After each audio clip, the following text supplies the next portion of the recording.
Right, welcome to part 3 of the RC Resto Workshop £35 Grasshopper restoration. Thank you if you've watched part 1 and 2.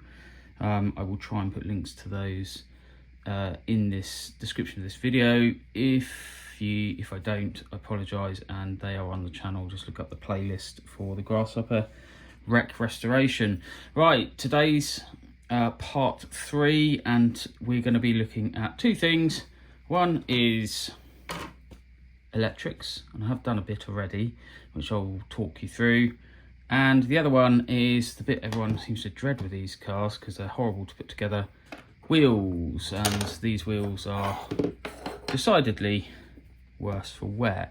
So I'm going to see if I can do anything with them, repair them, and restore them. Now there's another little video on the channel which I put on ages ago. I set the channel up and then didn't do anything with it, and I popped one video on because people wanted to see it on a Facebook group called Tamiya Legends. Someone was interested in how I restore Tamiya or any RC wheels, to be honest. And I've sort of developed my own little technique for it. So hopefully we can do something with these ones, but they are really chewed up. If you look at the rims, they're not in the best condition, a bit dirty. Tyres, not so bad, and given the cost of the car, I think I'm going to keep these tyres. They're quite worn. The paddles are quite worn on them. Paddler tracks, as they're known. They're quite pricey to replace, and actually, given the car's not really going to see a huge deal of action once it's done, it will get run, but nothing, brutal or no severe off-roading or anything like that. I think these will probably do the job. So I have dismantled some of the wheels, as you see. I've dismantled 2 and the other 2 aren't. And I did do a bit of a feasibility test on whether these can be restored.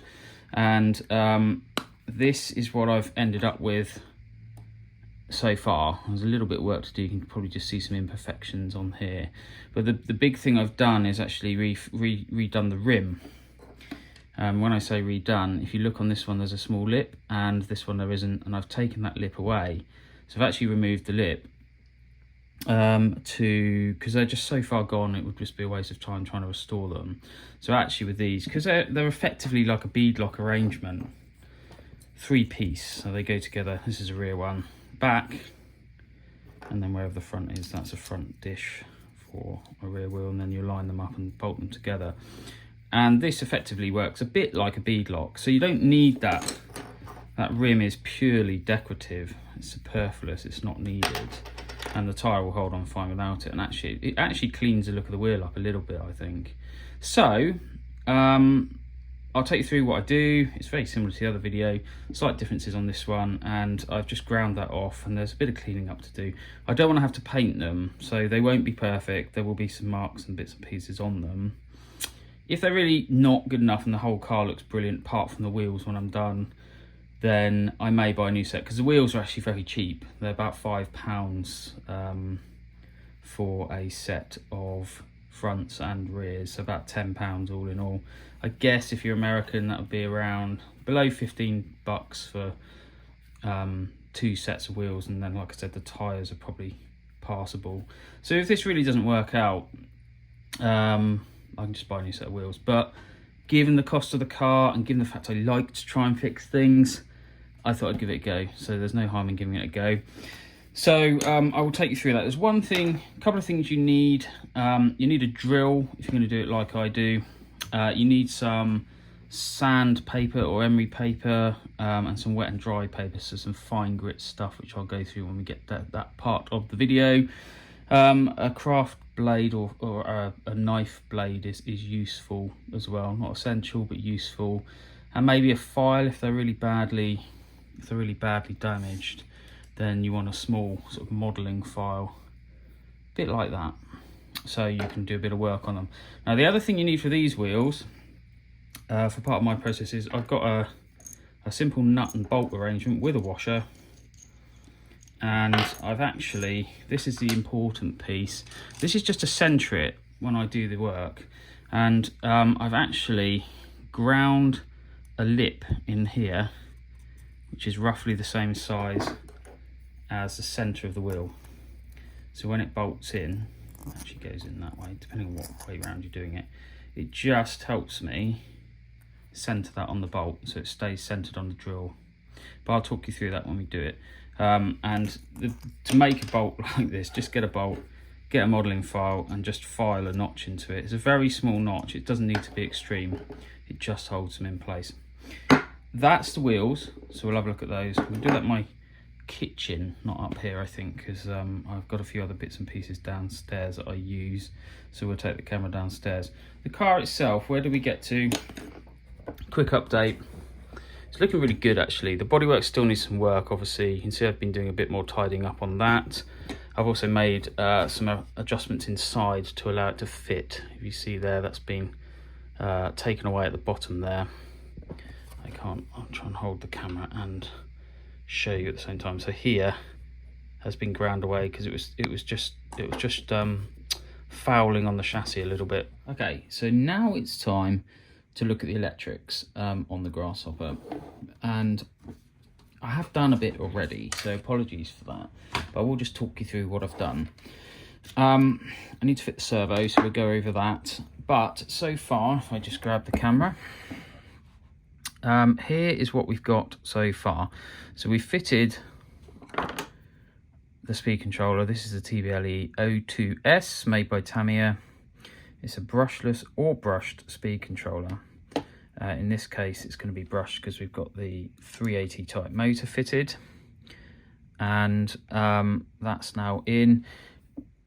Then I fitted the 2.4 gigahertz radio receiver there, and we've got the, apologies for the flicker, we've got the handset that came with it. Interestingly, this is a Reflex Pro stick, and this is a Reflex Pro wheel. So I think they just have the same receiver. I don't know why they bother writing wheel or stick on there. Sticks seem to be a bit more popular in the UK. If you're watching this in America, you're probably more likely to have a wheel type controller. So all the wiring's done. I've neatened it up and just cable tied it together, and I've put some of this. This is just automotive wire sheathing. So you find this in cars sometimes, actual cars, you know, real cars. This is a bit big, to be honest. It's all I had. I actually bought it for a camper van job I was helping a friend with, and didn't use it in the end. So this is the only one I got. You can get smaller ones, so it's probably recommended. And then I've managed to get hold of these lovely green, only right for a Grasshopper really, these green cable ties. And I did think about using black, but I thought, what the hell, let's stick some green in. So I've bundled them together. We don't use the orange wire on these speed controllers. If you're new to this and you're watching, they come with 3 wires. We come with a blue, a yellow and an orange. Now the orange is for a brushless motor, and this 380 is a brushed motor, so this has carbon brushes in it. So I suppose the next thing really, I need to tidy these wires up as well. This is just for the radio. This is connected to the TBLE 02S there, the speed controller. So the speed controller plugs into the motor, and then that goes into the receiver, and then when you bung your stick forward, the transmitter sends a signal to the receiver and it turns the speed controller on, and the speed controller will let the motor run. So I think the first thing to do really is get this servo in. There's a couple of things we need to do before we go ahead and fit it, so I'll just talk you through those now. Okay, so the first thing we need to do, take your servo, if you're new to this as well, apologies if you already know this. Now I have fitted the servo, I mean, people call it a horn. This is actually a servo saver, and I'll explain what that means in a moment. So this effectively transmits the rotational motion of the servo to steering arms attached to this at the bottom here, and then make your steering move each way, left or right. This is just a standard Carson servo. It came with a Carson radio gear set. It's pretty much the one that comes with most starter kits. There's absolutely nothing wrong with them. They're decent servos. There's a nice sort of anodized blue body on them as well. Not quite sure the point of that, but it does look quite smart. And so what is a servo saver? So just very quickly, the whole point of these is, and you have to set these up right, and I'm no expert, but I have been told this by experts, that actually you can see there's quite a bit of movement in that. And actually, if you look at the top there, as I turn that, let me try and make sure you can see that. You can see it sort of stretching and splaying out. See that when I move it? And that is to limit the torque, or the forces, the kickback through the steering, should I say, not the torque. So if you hit something with your steering, say you're off-road and you're bumping about, and this is getting knocked this way and that. So if you think your wheel hits something, it moves the tie rod, or the steering rod, whatever you want to call it, and it bangs into this, okay? And if when these are functioning, they're under load, okay, so they're energized and they're under load, they don't really turn. They do when they're not connected. So you end up potentially stripping the gears in these, especially if they've got plastic gears. Now, a lot of people fit metal gear servos, and fair enough, they're much stronger, but they're also very expensive and not really needed in a Grasshopper. So what they tend to fit is these servo savers. So these just take the jolt out of that hit on the steering. So you want these to be able to move a bit. You don't want them really floppy and loose. And this one is nice and tight on there. And I've put a little washer in there just to make sure it's nice and tight. You don't want them over tight.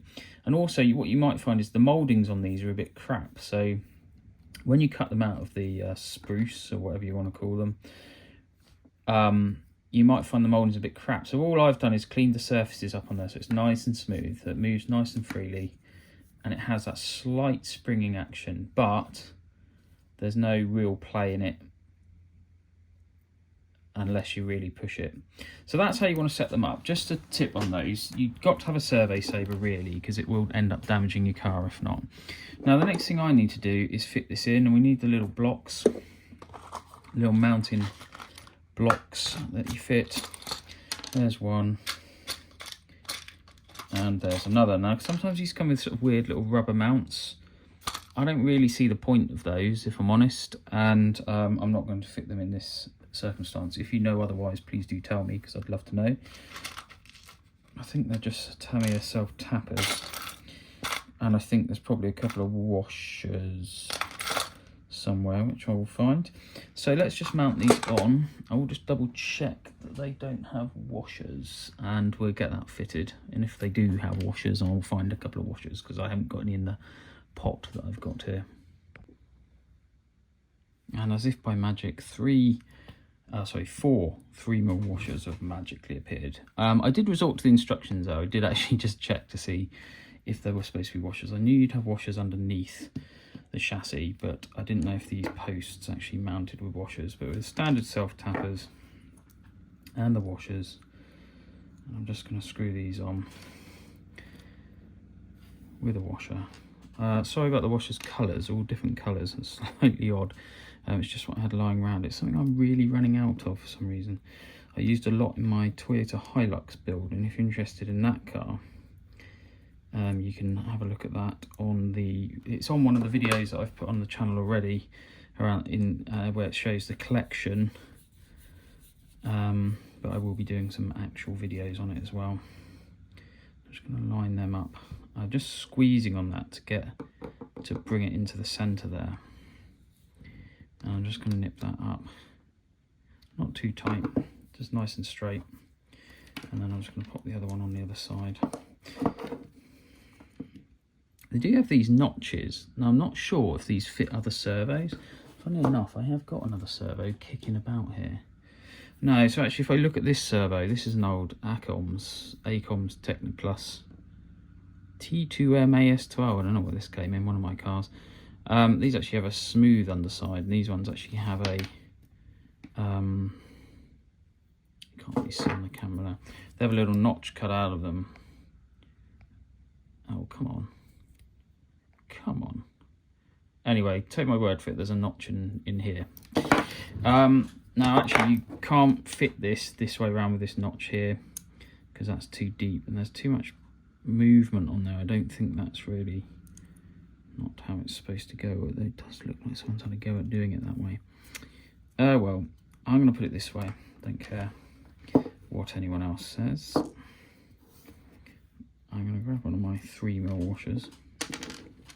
I'm going to drop the post, and then I'm going to screw that on there.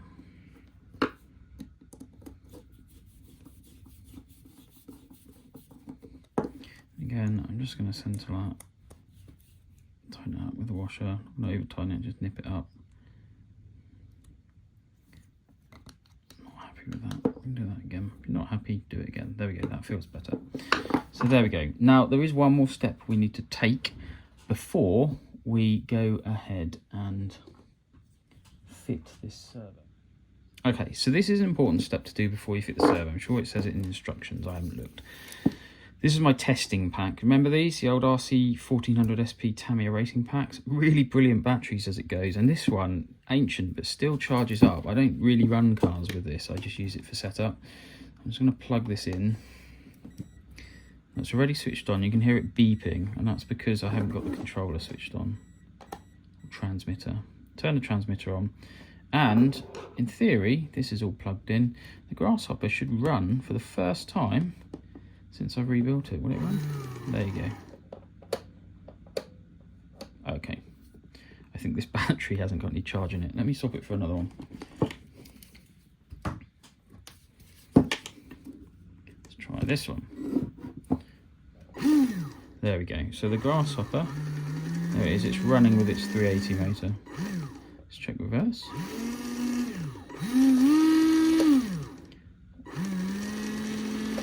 Sounds nice.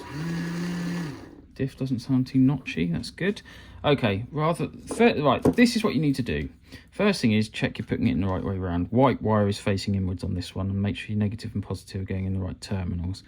Plug it in, okay, because this servo is straight at the moment. Plug it in, and immediately that servo's, you see that? That's gone and moved off to the left there. Now the other thing you need to do is just centre your steering on your control, on your trim tabs on your controller. I'm just going to centre my steering, because then that's as central as I can get it. Now I'm going to unplug this, unplug this, and now we need to centre this servo saver on the servo, preferably without moving it, although I will just set it again with it off, because I may have moved it out of central position. So actually, take your servo saver off, servo horn if you want to call it that, then just do it again. There we go, just energise that, and it's just flicked into position. Now that is centralised, so we can put this on, back on, confident in the knowledge, my servo saver's coming apart, that when we plug that back in, it's going to be central, and when we set the steering up, that's as centralised as we can get it. So I'm just going to pop that back on, and then I'm going to fit the servo. So I've moved all this battery. And well, if you accidentally move it when you're tightening it up, it actually doesn't matter at this stage, because if I accidentally move it like that when I'm tightening it up, all you have to do is plug it back in, and that will re-centralise itself. There we go. Okay, so just a tip. I'm sure you all know that already, and I apologise if you do, but for those of you that don't, it may save you a lot of effort when you're fitting this and then you realise you haven't centralised or centred the servo with the transmitter, and then you have to take it all out and do it again. So that plonks in there, that screws in underneath, and then we fit the steering rods. Okay, so just going to screw these ball joints on. Now this is where I do refer to the instructions. This is actually an original 1984 instruction manual, and this is a re-released Grasshopper, so I don't know how I've come to acquire the 1984 one. Maybe I had one before. I'm just going to screw these on. Now this is where you need to refer to the instructions, and I'll show you why. I'm not sure how easy I can show you this. Can you see here, it tells you the length for setting the steering. Now these are your bog standard lengths, and this is what I would go with when you first build the car. Now you may find you want to tow it in or tow it out a bit more to suit your handling characteristics, and I'm not going to go into what tow out or tow in is at the moment. There'll be millions of videos on YouTube you could probably find. Maybe I'll make one day. Effectively, it can alter the handling characteristics of the car, stability and the turning, the bite and all that sort of stuff. Always go with Tamiya's initial suggestions. I was going to say I could do this using this, and you can. So if you actually line this up, and this is the beauty of Tamiya, this is where they're so clever. If you line this up with the instructions, that is actually 43 millimeters, which is what it's asking for. if I line this up, this is exactly 43mm, so you can use the instruction manual to measure it if you haven't got your calipers handy. I have got mine handy actually, but I'm going to use the instruction manual. That's near enough 43mm. Possibly, if I go one more turn, it'll probably be too far. And then I line that up with that. Is that better? Yeah. So there we go, that's bang on 43mm. So use your instructions because it will help you. Anyway, steering's nice now. Now that's moving on the suspension like that. You can probably see that bouncing. That's actually these steering knuckles or steering joints hitting the bump stops. So it's supposed to do that. But I'm happy with that steering. That will be absolutely fine for a Grasshopper. Now, like I said, the toe angles might be a bit off. This one looks like it's towing in quite a bit. And this one looks like it's towing in a bit as well. That might be fine. It might handle well with that, but until I run it in anger, we're not going to be able to know. But all it is a case of just popping the ball joints off, a couple of turns. That's where these nifty little spanners come in handy. Because these don't have adjustable turnbuckles, which we'll have a look at in another car, you have to pop the ball joints off, and that's probably why they get a bit worn out. It's all a bit flobbery and... Ugh. But it's a Grasshopper, I'm not going to worry too much about that. Right, so that's the servo in. The next job is going to be sorting out the wiring.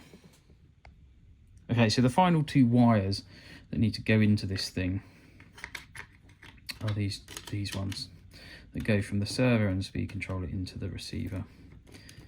And I think I'm just going to cable tie them together, and there's a nice little channel in the chassis here, and we're just going to sit them in there. Do you know, I could put the this black stuff on. I don't think it's really needed. They're going to be so hidden anyway. Don't think it's going to be much of a problem. So it's really a case of unplugging them and just finding a nice route for them to sit. So that's channel 2, which is the throttle. And then we're going to run this one just down here and then back on itself. So that could be cable tied. I wonder if that can go round there and in there like that. I don't think it's needed. I think I'm just going to put it down like that. Okay, so that is essentially how I'm going to have them. Like so. Coming out of here, coming out of there, and then I'm just going to tuck them down there. Do you know what, I might put a sleeve on them just to make them neat. Trouble is, I pick and choose radio gear all the time out of cars, and when I put my cars on the shelf or in the storage, I tend to take the radio gear out so I can use it on something else. So, you know, if you start fitting the radio gear too tightly, you end up just cutting it all back out again anyway. I'm just going to get a couple of these. Pop the first one around that loop there, so I'm just going to pluck these wires out. I'll put one here. I think that will go around those 4 there. So I'm going to bunch them up, grab my cable tie, pop that round there. You don't have to do this. I mean, you can have your wires sat however you want, really. And you don't want them too tight. It becomes like an obsession though. I don't know if oh, do you know what, I didn't want to do that, did I? I didn't want this wire to go through there. This is why I always do them a little looser. I'm gonna have that one there. That's it. And then it's going to come back, but it's going to be cable tied that end. There we go. So always do them loose, so you've got a bit of wiggle room. And then I'm just going to pop one around those 3 there. It becomes obsessional, I think, for some modelers to actually do this and try and make them as neat as possible. And at the end of the day, doesn't matter. Doesn't matter. Don't get obsessive like I do. And you know, some people are really good at it as well. That's the thing that makes me very jealous. One of my friends, one of my late friends, I'm sorry to say, he passed away a a couple of years back, was a really avid Tamiya modeler and really got me into it in a big way and taught me a lot. He was just the master of it, but he was so good at getting wires right in cars. It just looks so neat, but he'd spend hours, you know, channeling the wires. I think, there we go, we'll tuck that in there, and then they spring out of there like a fountain, and then they just sit down in there. I think that's relatively neat. I'm going to think about making a cover for this anyway, so we just have the heatsink come out on the top. Okay, that's pretty much the wiring done. The car is actually ready to drive now without the body shell and without the wheels, of course. The only other thing I will just mention is I did just run, you don't need to do this. Again, these 2.4 gigahertz systems don't really need this aerial outside the car. I've just run it up past here, and I've just put a little bit of heat shrink on, and it just sits out of there. So when the shell is on, the unfinished shell, it's kind of in the shell really, like so. So there we go. I think what we need now is some wheels. Now, I've had a good look at these Grasshopper wheels. They're all in varying states of repair. This one is still in one piece. These ones have been dismantled, and as you can see, they aren't in the best of conditions. This one is probably the best for looking at assessing whether this sort of damage can be repaired here. We can see the rim is really quite badly chipped and damaged and bent. So it's arguable actually with these are quite cheap to buy. You can buy a set of these wheels, fronts and rears, for about £5 online. They're very plentiful, they're very easy to get hold of, and you can get them in various colours even, because they fitted into so many different vehicles. But, you know, again, it's a £35 Grasshopper. I don't really want to spend any money on it. I'm trying to see if I can repair this car for as little money as possible. So I do the maths at the end of these videos. So I've decided I can repair them. Again, if we look at this one, it's really in very poor condition. So if you want to know, here's how you do it.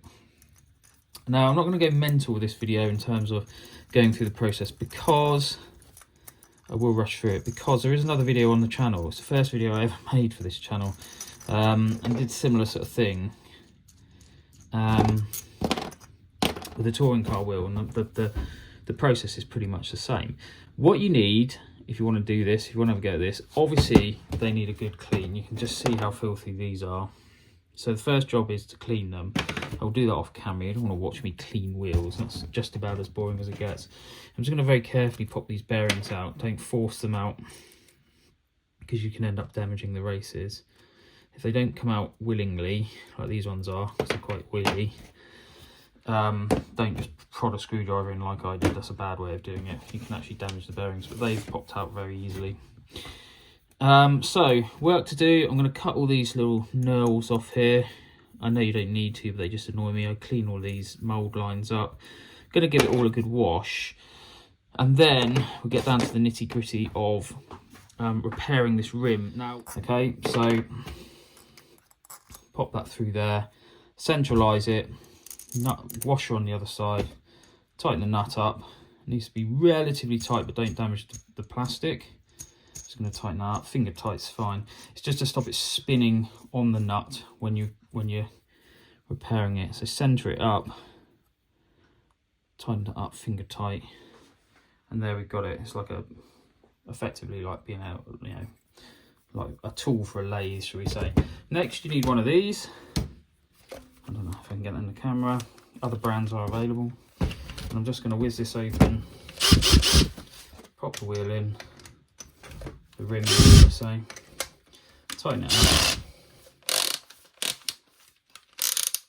like so, and then it's there on my drill, and you can spin that up, okay. And then all I'm going to do, take some 120 sandpaper, 120 grit sandpaper, and I'm going to file off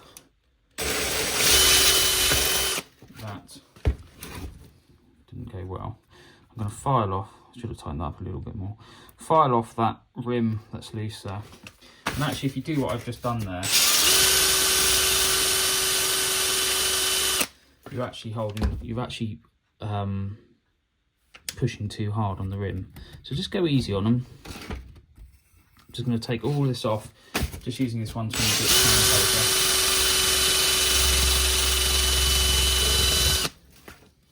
Just go at it slowly. You can see it's just, go at it slowly, you can see it's just starting to come away.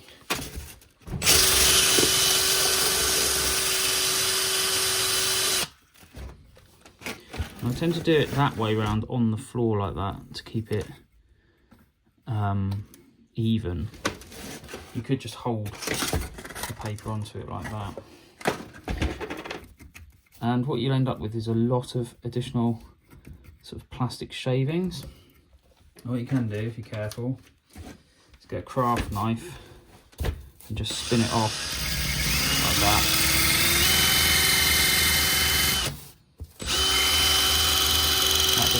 That just cleans that surface up. It just gives you an idea of where you're at.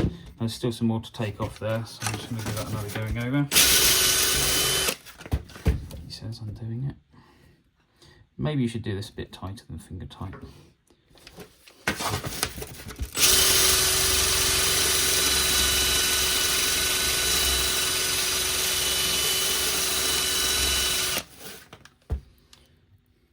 And there we are, just about losing that lip now.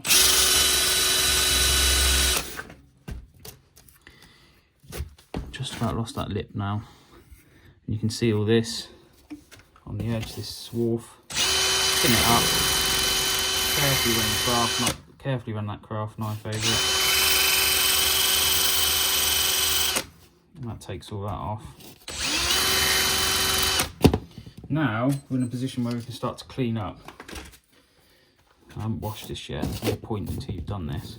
Now this is just some wet and dry paper. I forget what grade it is, about P600 I think. Just going to run this over this edge to clean this up. Now, little word of caution, if you're pushing your finger on the paper, watch it doesn't get too hot. It can get really hot very quickly. You may end up burning the tips of your fingers. Just be a little bit careful.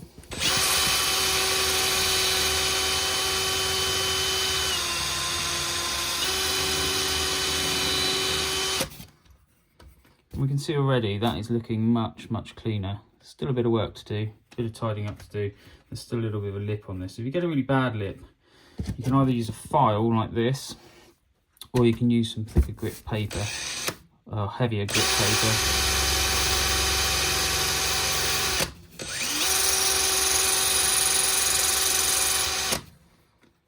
That's feeling a bit better. And there we go, that's one clean lip now. Now I know it's looking a bit discoloured, but we can get the discoloration off. That's just from the paper that I've used. So I'm just going to clean all this up now. And then we'll try some of the other ones, and also I'm going to give these bits a clean. There's one other step you can actually do with these, and I'll show you that in a sec. Okay, now join me at the sink. This is not particularly exciting, so we'll probably whiz through this bit. Hot water, dish soap, washing up liquid, whatever you call it. And I'm just going to chuck all the plastic pieces in.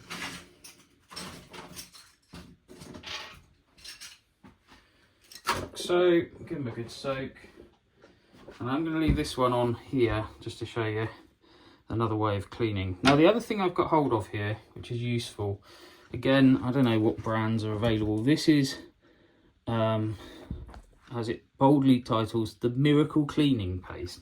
It's essentially a cleaning paste which has, I don't know, some sort of mildly abrasive particles in it for cleaning, so it's very good on stains and stuff. You can buy it, it's cream cleaner is what it's known as.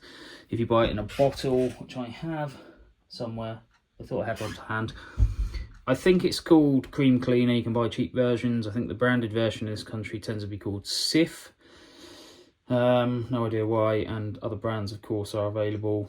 That's just one I happen to have. I clean my boat with that, weirdly. I have a small sailing dinghy, and I clean my sailing dinghy with it, and it cleans all the crap from the rivers and stuff that I sail on off really nicely. Old toothbrush, old bowl. You can use your washing up bowl if you so desire. I choose to use this old one, then I don't get told off for using the new one. It's just a case of cleaning them. Now, the reason I've left this one on here is there is another way of cleaning these, which is quite handy, and that is to put it back in the drill, like so. And what I tend to do, you can just use a soap.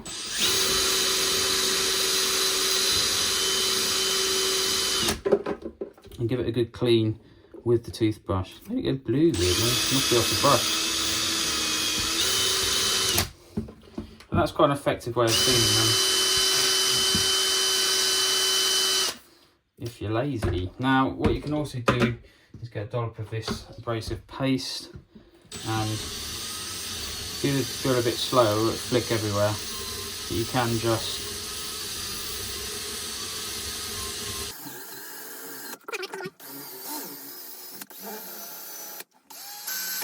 but it does a reasonably good job of cleaning them up. Still got a blue mark on there, so I will just try and get that off, probably sand that off.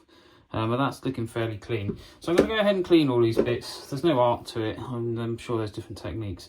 You don't want to watch all that. I just thought I'd share what I use, and then we'll get together back on the worktop, and we'll put them back together and just see where we're at. Okay, and there they are. I mean, I haven't gone to town on these centre pieces because you don't really see them. The tyre covers up most of them, and they've cleaned up reasonably well. I just need to do some of this finishing on the edges there, and that's what I'm going to do now. Again, I'll probably do that off camera and just show you the results. Now, people joke a lot about these on the forums and stuff to say how they lose their fingers taking them apart, or sorry, putting them together really. They're not that bad. I don't understand the issue. Let's take this one apart. Okay, so get a suitable screwdriver, unscrew these, okay, and then just give them a tap. So you unscrew the front, give them a tap, and that'll push the nut, in theory, out the other side. Although these are actually really, they are in there. That one's coming. So you undo them, loosen the nut off, sorry, the screw off, if you can see that, and then give it a push with your driver, and that will release the nut the other side, in theory. Though again, this one really doesn't want to come out. They've obviously been in there a long time, so do it a couple of times, and you will find the little nuts will come off. So I'm just going to whiz these off, get the nuts out the other side.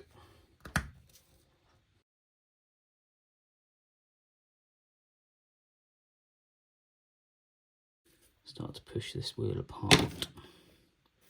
I've got a horrible feeling this tyre's been glued on as well, so this could be, I've picked the worst one to do on a video. There could be some serious egg on face on this one. This could be a really tricky one to take apart. Just going to pop these out. Try not to lose them, they are tiny. There's one. One needs a couple of more turns. Like so. There we go. 3.